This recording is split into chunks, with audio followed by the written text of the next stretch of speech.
اعوذ باللہ من الشیطان الرجیم، بسم اللہ الرحمن الرحیم، اللہم صلی علی محمد و آل محمد وعجل فرجہم۔ ہم آپ کو اس منزل تک لے آئے ہیں کہ جہاں پہ علی ابن ابی طالب کے ذکر کو یکسر ختم کرنے کے لیے نئی نئی حدیثیں گھڑی جانے لگی تھیں۔ اس موقع پر لوگوں نے نئی نئی حدیثیں گھڑ کر لاکھوں کما لیے تھے۔ آگے قدم بڑھا تو علی کو نظر انداز کرنے کے بجائے ان کے عیوب بیان کرنے شروع کر دیے۔ صاف لفظوں میں بھی برا بھلا کہنے سے نہیں چوکے۔ جن لوگوں نے اس رویے پر اعتراض کیا ان کی بری طرح سے خبر لی گئی۔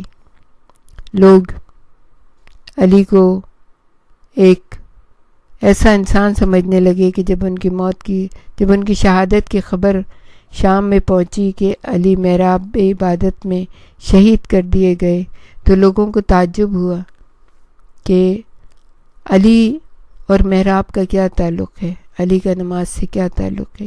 اس حد تک چلے گئے تھے، لوگوں کے ذہنوں کو مسخ کر دیا گیا تھا۔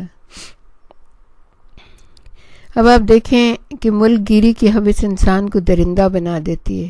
خدا جانے کیا ہو جاتا ہے۔ اپنی منزل کا فیصلہ کر کے انسان اندھا دھن آگے بڑھنے لگتا ہے۔ راستے میں جو بھی آتا ہے اسے رون ڈالتا ہے۔ دنیا میں جتنے مظالم حکومت اور سلطنت کے لالچ میں عوام پر ڈھائے گئے ہیں، ان کا شمار تو ممکن ہی نہیں۔ ان کے خیال سے انسانیت کا سر ندامت سے جھک جاتا ہے۔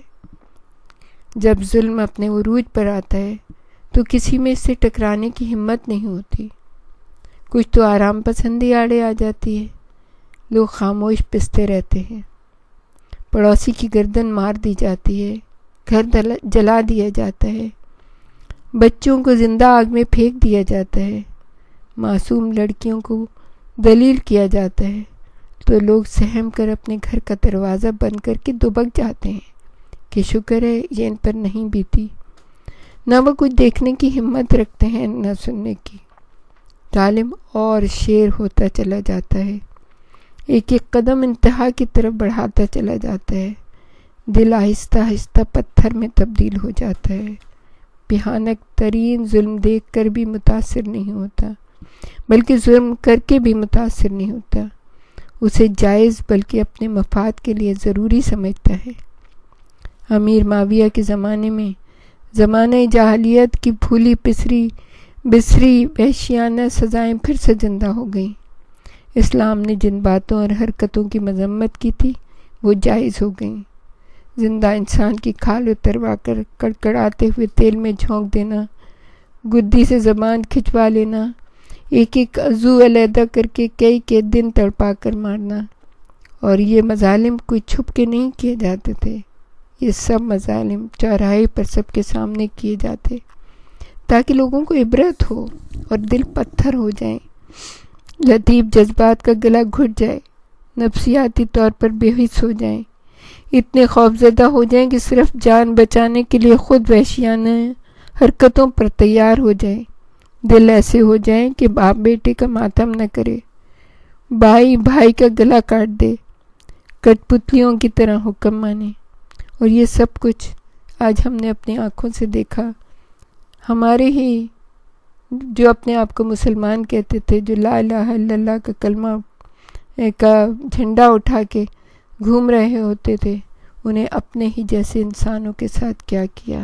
وہ وحشی درندے جو کہ اپنے آپ کو اسلام کا شہدائی کہتے تھے۔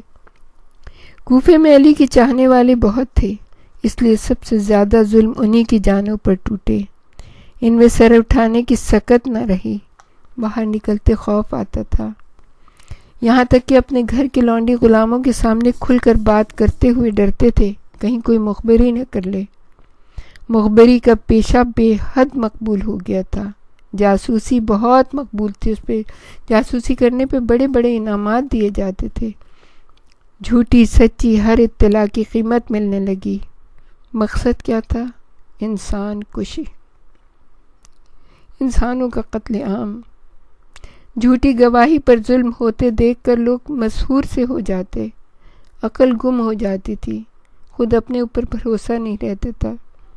چن چن کر ایسے لوگ مارے گئے جو عالم اور فاضل تھے، جنہیں لوگ مانتے تھے، ان کے قول اور فعل پر بھروسہ کرتے تھے۔ جس نے بھی ضمیر فروشی سے انکار کیا وہی مار ڈالا گیا، جس نے اہل بیت رسول کے نام پہ اپنا نام رکھ لیا وہی مارا گیا۔ لوگ بھیڑ بکریوں کی طرح ہو گئے تھے، ناقص العقل ہو گئے تھے۔ باشعور مدبر بڑے خطرناک ہوتے ہیں۔ وہ نظام کا جو فاش نظام ہوتا ہے اس کا پول عوام کے سامنے کھول دیتے ہیں۔ بڑی حیرت کی بات یہ تھی کہ حسین ابن علی کا خاندان اب تک اس آگ کے شعلوں سے دامن بچائے بیٹھا تھا۔ وہ از حد محتاط تھے مگر بے خبر نہ تھے۔ ان کے پاس آنے جانے والوں پر پہرا تھا، جو ان سے میل جول ذرا بڑھاتا وہ اچانک غائب ہو جاتا۔ حسین ابن علی سب جانتے ہوئے بھی دم بخود تھے۔ رسول خدا کی وفات کے بعد انہوں نے بہت کچھ دیکھا تھا۔ وہ جانتے تھے کہ اکثریت مظلوم ہے، اقلیت کے ہاتھ میں تلوار ہے، ان سے بے سوچے سمجھے ٹکر لینا خودکشی ہے، طاقت اندھی ہے، اکثریت نہتی ہے، ان لوگوں کو ختم کرنے کا بہانہ ڈھونڈ رہی ہے جن کی طرف سے خطرہ ہے۔ امیر معاویہ تو دل سے چاہتے تھے کہ حسین کوئی ایسی حرکت کریں کہ ان کے پورے خاندان کو مٹا دینے کا کوئی بہانہ مل جائے، سر اٹھائیں اور سب کو کچل دیا جائے۔ امام حسین کی اس خاموشی سے انہیں بڑی وحشت ہو رہی تھی۔ امیر معاویہ نے بڑی کوشش کی کہ ابو الفضل العباس کو اپنی طرف توڑ لیں، انہیں پیغامات بھجوائے۔ کہا کیا کونے میں چھپے بیٹھے ہو، کسی صوبے کی گورنری سنبھال لو، اسلام کی ناؤ مجدار میں آؤ پتوار سنبھالو۔ لیکن انہوں نے امام مظلوم امام حسین کا ساتھ چھوڑنا منظور نہ کیا۔ علی اکبر کی تعریفوں کے پل باندھے گئے، ان کو سبز باغ دکھائے گئے۔ اگر وہ باپ کو چھوڑ کر معاویہ کے کیمپ میں آ جائیں تو یزید کی پوزیشن بہت مضبوط ہو جائے گی۔ علی اکبر ہم شکل رسول تھے، کم سن مگر انتہا سے زیادہ بردبار اور جری تھے۔ ان کی شہ سواری اور تلوار کی کاٹ کی دھوم تھی۔ جو بھیڑ اپنے گلے سے جدا ہو گئی اسے بھیڑیا کھا جائے گا۔ انہیں اپنے دادا کے قول پر یقین تھا، ایکتا اتحاد تمہارا آخری ہتھیار ہے۔ انہوں نے یہ بھی کہا تھا۔ امام حسین نے اپنی اولاد کو بڑی گہری تعلیم دی تھی، دنیا کی کوئی طاقت انہیں بہکا نہ سکی۔ وہ ایک دوسرے کا ہاتھ چھوڑنے پر راضی ہی نہ ہوئے۔ معاویہ کو یزید کی ولی عہدی کا جنون سوار تھا، بڑے وسیع پیمانے پر پروپیگنڈا کیا جا رہا تھا۔ یزید کو اپنے حقدار ہونے کا یقین تھا، بے شمار دولت اس کے قدموں میں تھی۔ وہ عمدہ کپڑوں کا شوقین تھا، نئے نئے بانکپن ایجاد کرتا، شاعری میں ایسے ایسے نقشے کھینچتا کہ لوگ مسحور ہو جاتے۔ شکار کا بہت شوقین تھا، درجنوں اعلیٰ نسل کے کتے اس نے دور دور سے منگوائے تھے۔ شراب اور عورت کا رسیہ تھا، اس کے محل میں ہر خطہ زمین کے حسن رعنائی کا نمونہ موجود تھا۔ امیر نے بیٹے کا شوق دیکھ کر دور دور سے اس کی پسند کی چیزیں منگوا رکھی تھیں اور اسے بخش دی تھیں۔ یزید کے محل میں تماشوں کے عجیب عجیب غریب مظاہرے ہوا کرتے تھے۔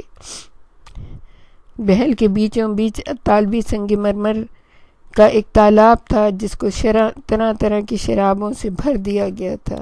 لوگ جوش سے پاگل ہو جاتے تھے۔ یزید سب کو بلا کے اب دعوتیں دیا کرتا تھا۔ امیر معاویہ کی کوششیں جاری تھیں۔ جب اس سال یزید حج کے لیے روانہ ہوا تو انہوں نے اس کے ساتھ اشرفیوں کے توڑے بھی کر دیے تاکہ وہ لوگوں کو اپنا خیر خواہ بنا سکے۔ اس کا بہت خاطر خواہ اثر ہوا۔ یزید کے بانکپن اور سخاوت کے چرچے گھر گھر ہونے لگے۔ حساس اور باشعور حیرت زدہ تھے۔ اسلام کن مدارس سے گزر رہا تھا، مگر وہ طبقہ جو امیر کی آنکھوں میں کانٹوں کی طرح کھٹکتا تھا پھر ان کے آڑے آیا۔ ان لوگوں نے جب سخاوت کی آڑ میں چھپے ہوئے اصلی مقصد پر غور کیا تو اوچے میں گوئیاں شروع ہو گئیں، لوگ اشرفیاں پھینک کر واپس ہو گئے۔ شریفوں نے کہا ہمارے ضمیر بکاؤ نہیں ہے۔ امیر معاویہ بہت جھنجلائے، لیکن وہ پھونک پھونک کر قدم رکھنے کے قائل تھے۔ ہٹلر نے اپنی کتاب مائن کیمپ میں لکھا ہے کہ اگر پتھر پر مسلسل ایک بوند ٹپکتی رہے تو ایک وقت ایسا آتا ہے کہ پتھر میں گڑا ہو جاتا ہے۔ ایک بات خواہ وہ کتنی بھی محمل ہو، بار بار دہرائی جائے تو کان عادی ہو جاتے ہیں، بھولے بھالے دل رام ہو جاتے ہیں، جھوٹ اور فریب سب سے بڑی سچائی بن جاتے ہیں۔ یزید کی مہم ناکام بھی نہیں رہی، ایک بیج تو پڑ گیا۔ اب اس کی سچائی کا سوال تھا۔ مروان نے ایک عظیم الشان جلسہ مدینے میں کیا اور مجمع کو مخاطب کر کے کہا، لوگو، امیر معاویہ بہت ضعیف ہو چکے ہیں۔ وہ چاہتے ہیں کہ اپنی زندگی میں کسی قابل اور دانا شخص کو اپنا جانشین مقرر کریں تاکہ خدا اور اس کے نیک بندوں کی اعلیٰ پیمانے پر خدمت ہو سکے۔ بیعت کے لیے فضول وقت برباد نہ ہو، لوگ ہنگاموں سے بچے رہیں، مطلب پرستوں کو سر اٹھانے کا موقع نہ ملے، امن عامہ خون خرابے کا شکار نہ ہو۔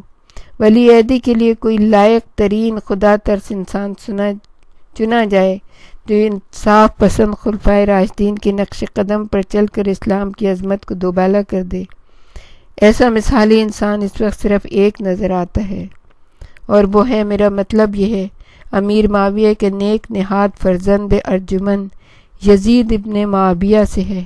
یقیناً تم سب ہمارے ہم خیال ہوگے۔ لوگ خاموش بیٹھے رہے، ہم خیالی سے انکار کرنے والوں کا حشر دیکھ چکے تھے، اس لیے آنکھیں چرائے چپ چاپ بیٹھے رہے۔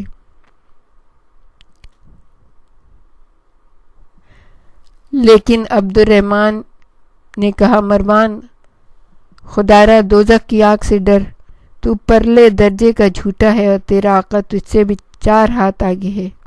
یزید نہایت پاجی ہے، ناچ رنگ شراب کباب کے سوا اسے کسی چیز سے دلچسپی نہیں، کفر سے بھرے ہوئے اشعار کہتا ہے، فاسق اور فاجر ہے۔ مروان نے کہا، یہ سب یزید کے دشمنوں نے اسے خامخواہ بدنام کرنے کے لیے بے پر کی خبریں اڑائی ہیں، سراسر بہتان ہے۔ تو سمجھتا ہے میں بہتان تراش ہوں؟ ملعون تیری یہ مجال کہ میری نیت پر شک کرے۔ یہ کہہ کر انہوں نے مروان کی ٹانگ پکڑ کر ممبر سے گھسیٹ لیا۔ اے دشمن اسلام، تو اس ممبر پر بیٹھنے کے لائق نہیں۔ ایک ہنگامہ کھڑا ہو گیا۔ امیر کے سپاہیوں نے عبد الرحمن کو چاروں طرف سے نرغے میں لے لیا، تلواریں سوت کر قتل پر آمادہ ہو گئے۔ اس کے بعد کیا ہوا؟ لوگ ایک دوسرے سے بھیڑ گئے، لوگوں کی آنکھوں میں خون اتر آیا۔ مروان دبک کر ممبر سے نیچے اتر آیا۔ فوراً اس نے قاصد کے ذریعے امیر معاویہ کے حضور میں اس واقعے کی اطلاع پہنچائی۔ عراق اور حجاز کے کچھ لوگ یہاں روڑے اٹکا رہے ہیں، میں نے معلوم کیا ہے، ان لوگوں کا حسین ابن علی سے بہت میل جول ہے، یہ لوگ ہمارے دشمن ہیں، وقت آنے پر دھوکہ دیں گے۔ امیر معاویہ کو جس بات کا ڈر تھا وہی ہوئی۔ آل رسول کا وجود ان کے لیے بہت بڑا خطرہ تھا، مگر وہ کسی طرح بھی حسین کو اس ہنگامے سے وابستہ نہ کر پائے۔ مگر وہ جانتے تھے مدینے کے لوگوں کی باغیانہ اسپرٹ انہی کے دم سے ہے، جب تک وہ زندہ ہیں بغاوت کا جذبہ زندہ رہے گا۔ انہوں نے حسین کو ایک طویل خط لکھا، اور وہ خط ہم اگلی قسط میں آپ کے سامنے پیش کریں گے۔ وآخر دعوانا ان الحمد للہ رب العالمین۔